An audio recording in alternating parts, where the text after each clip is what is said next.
कहते हैं जब पैसा सिर चढ़कर बोलने लगता है तो अमीरी का शौक पागलपन में तब्दील हो जाता है, तो गुनाह का रास्ता भी सही लगने लगता है।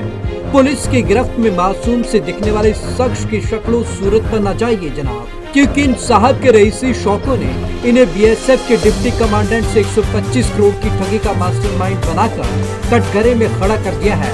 प्रवीण यादव नाम का यह शख्स बीएसएफ में बतौर डिप्टी कमांडेंट के तौर पर तैनात था। जल्दी अमीर बनने के शौक ने इसने शेयर बाजार में लाखों रुपए डुबो दिए, फिर उन रुपयों की वसूली के लिए खुद को आईपीएस बताकर करोड़ों की धोखाधड़ी की साजिश रच डाली।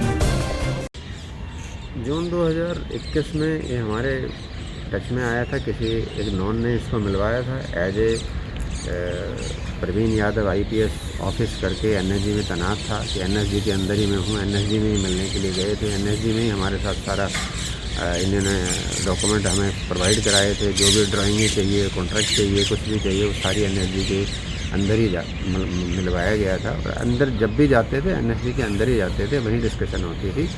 और उसके लिए उन्होंने हमें जो लेटर इशू किए उसके बेसिस पे हमने इनको अकाउंट पेज चेक दिए, जो कि एनएसजी के नाम पर ही थे। ऑफिस ऑफ द एनएसजी केरासिन हेडक्वार्टर मानेसर के नाम पे थे। इसलिए जो भी पेमेंटें गई है वो सब एनएसजी के लिए गई है। और एनएसजी जैसे परिसर में जब हम लोग जाते थे तो हमें किसी ने कोई रोकता नहीं था। सिर्फ प्रवीण यादव के नाम पर ही एंट्री हो जाती थी। पूरे परिसर में जहाँ जहाँ काम होने थे वहाँ घुमाए गए थे। कहाँ रोड बननी है, कहाँ एसटीपी बनना है, कहाँ हमें वेयर हाउस बनाना है, कहाँ हमें बिल्डिंग बनानी है, वो हर जगह हम लोगों ने इनको घुमाया गया।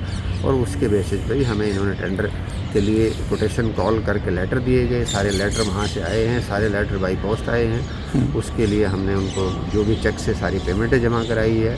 और जो काम बाद में अलॉट कर दिए गए लेकिन ग्राउंड पे स्टार्ट नहीं करवा पा रहा था, नहीं हो रहे थे, हमने प्रेशर बनाया था और कुछ पैसे इन्होंने वापस भी रिफंड भी कर दिए।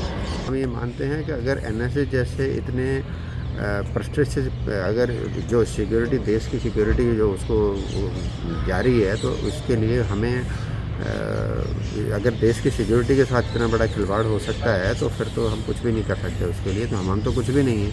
हमारे लिए तो यही है कि जब करोड़ों की ठगी के मास्टरमाइंड प्रवीण यादव की एनएसजी में तूती बोती थी, उसका नाम लेने भर से एनएसजी में डायरेक्ट एंट्री होती और फिर योजनाबद्ध तरीके से ठगी का मास्टरमाइंड मीटिंग्स का दौर भी एनएसजी परिसर में ही आयोजित करता। कंपनी संचालकों को विश्वास में लेकर उनसे करोड़ों रुपए की ठगी करता आ रहा था। शिकायतकर्ता देवेंद्र यादव की माने तो देश की सबसे सुरक्षित एजेंसी में सारा कारनामा होता रहा और किसी को कानों कान खबर तक नहीं हो पाई। में पहले वहाँ पे डेपुटेशन में थे। ये एक्चुअल में बीएसएफ में डिप्टी कमांडेंट के रैंक पे तैनात हैं और वहाँ रहते हुए ये शेयर मार्केट में काम करते थे। और वहाँ इनको नुकसान हुआ और नुकसान के बाद इन्होंने इस तरह की रणनीति बनाई और ये फर्जी अकाउंट खोल के लोगों को ये कह के कि यहाँ में मानेसर कम्प्लेक्स में एक रोड बनाना है, कुछ स्टाफ क्वार्टर बनाने हैं, कुछ और बाकी कंस्ट्रक्शन का काम करवाना है, तो उसके लंबे चौड़े टेंडर का उनको प्रलोभन दे के और इस तरह से लोगों के साथ इन्होंने ठगी। अपराधी चाहे अपराध करने में कितने ही शातिर तरीके अपना ले, लेकिन कानून के शिकंजे से उनका बचना नामुमकिन हो जाता है। आरोपी प्रवीण यादव के साथ भी कुछ ऐसा ही हुआ। उसे लगा कि कानून की आड़ में लोगों के साथ धोखाधड़ी कर वो बच जाएगा, लेकिन उसे इस बात का जरा भी अंदाजा नहीं था कि उसकी ये कारस्तानी उसे सलाखों के पीछे पहुंचा देगी। पुलिस ने प्रवीण यादव को गिरफ्तार करते हुए उसके कब्जे से 13 करोड़ 82 लाख रुपए कैश और 7 लग्जरी गाड़ियां बरामद की। अकाउंट खुलवाया गया था सर, किस नाम से वो फर्जी अकाउंट था और रितु यादव की क्या कुछ भूमिका थी सर इसमें? वो एनएसजी का जो के नाम से एक अकाउंट खुलवाया गया था और मैंने पहले बताया कि उसकी बहन जो ऋतुराज यादव है ये एक्सिस बैंक में काम करती हैं और एक्सिस बैंक में ही वो अकाउंट, फर्जी अकाउंट खोला गया, क्योंकि किसी भी सरकारी कार्यालय का अकाउंट ऐसे फर्जी नहीं खोल सकते। तो ये सारी मिली भगत के कारण ही ये सब हुआ और उन्होंने एक प्राइवेट कंपनी बना रखी थी। जो पैसा उस एनएसजी, गाड़ियां भी बरामद की हैं सर? हाँ, ये काफ़ी लग्जरी गाड़ियाँ रखता था और उनमें से 4 गाड़ियाँ हमने बरामद की हैं और कुछ और गाड़ियाँ भी हम बरामद करने जा रहे हैं। ये BMW कैंपास, मर्सिडीज, इस तरह की जो मस्टर्ड, इस तरह की जो बहुत महंगी महंगी गाड़ियाँ थी वो यूज़ करते थे, और लोगों को ये दिखाने के लिए कि मेरे पास काफ़ी पैसे हैं, ताकि उनका लोगों का इन पे विश्वास बना रहे।